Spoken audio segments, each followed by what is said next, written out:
Hola niños del quinto de primaria, vamos a seguir entonces con el avance de nuestros contenidos y esta vez les voy a explicar los criterios de divisibilidad.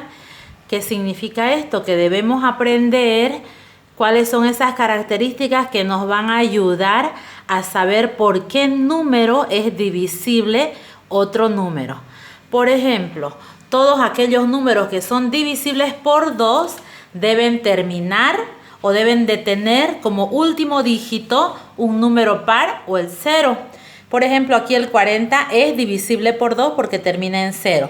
El 52 es divisible por 2 porque termina en 2, que es un número par. Entonces, todo número que sea divisible por 2 debe terminar o tener como último dígito un número par.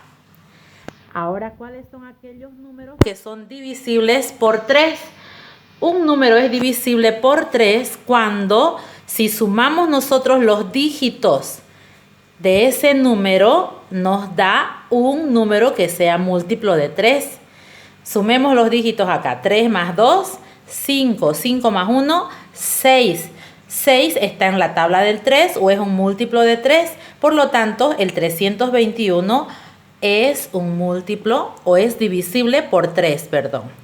Ahora el 492, sumamos sus dígitos, 4 más 9, 13, más 2, 15, y el 15 está en la tabla del 3, por lo tanto el 492 es divisible por 3. Y así en estos siguientes ejemplos también sumamos los dígitos y vemos que la suma de sus dígitos es un número que es divisible y a la vez es múltiplo, mejor dicho, por 3.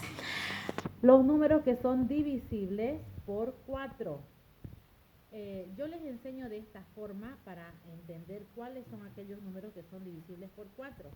Les hago como un jueguito mental donde a ese número que nosotros queremos saber si es divisible por 4, le sacamos su mitad. ¿Tiene mitad? Sí, tiene mitad, es 40. Y a ese 40 puedo volver a sacarle la mitad. Sí, es 20. Si puedo sacarle por segunda vez mitad, primero la mitad y luego la mitad a su mitad, entonces quiere decir que es divisible por 4. A ver, veamos con este otro ejemplo. 44, ¿tiene mitad? Sí, es el 22. ¿Y el 22 puede volver a tener mitad? Sí, es el 11. Como he calculado 2 veces la mitad, por lo tanto es divisible por 4. 180, ¿tiene mitad? Sí, es 90. Y la mitad de 90 es 45. Se puede hallar entonces 2 veces mitad. Por lo tanto, el número es divisible por 4. Lo mismo con el 300, que también es divisible por 4. Vamos entonces por aquellos números que son divisibles por 5. La divisibilidad entre 5, todos las han aprendido ya desde el anterior curso. Sabemos que todo número es divisible por 5 si el número termina en un dígito que sea 5 o 0. Si es así, entonces estos números son divisibles por 5. ¿Cuándo un número es divisible por 6? Sabemos que el 6 se descompone en 2 por 3. Entonces, si nosotros cumplimos, o cumple mejor dicho el número, las reglas y características de divisibilidad del 2 y del 3, quiere decir que también es divisible por 6. Repasamos la divisibilidad entre 2 y 6. Hemos dicho que para que sea divisible un número por 2, tiene que ser o terminar en un dígito par. Y para que sea divisible entre 3 o por 3, la suma de sus dígitos debe ser un múltiplo de 3.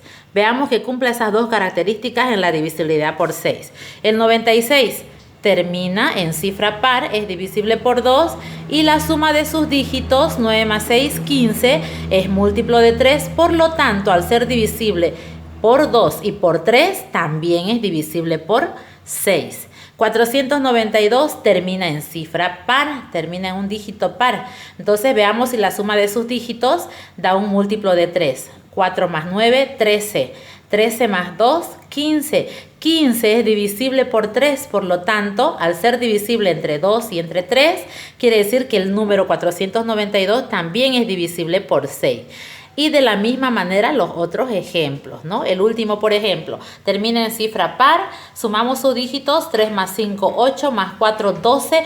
12 está en la tabla del 3, entonces quiere decir que el 354 también es divisible por 6.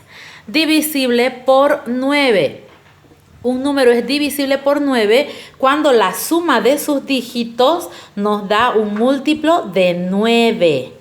A ver, probamos. 6 más 3 son 9 y 9 es un múltiplo de 9. Está en la tabla del 9. Entonces 63 es divisible por 9 y sabemos que es a 7, ¿no? Vamos con el 351, que es un número más alto. Sumamos los dígitos. 3 más 5, 8, más 1, 9. Entonces 9 está en la tabla del 9, por lo tanto es divisible por 9. 819. 8 más 1, 9. 9 más 9, 18. Entonces el 18 está en la tabla del 9. Por lo tanto, el 819 es divisible por 9. Y lo mismo el último número, 765. Sumamos sus dígitos. 7 más 6, 13, más 5, 18. 18 está en la tabla del 9, sí, porque es por 2, nos da 18. Por lo tanto, el 765 es divisible por 9. Divisibilidad por 10. Ahora, un número es divisible por 10 simplemente si es que termina en 0. Si el último dígito es 0, quiere decir que estos números son divisibles por 10.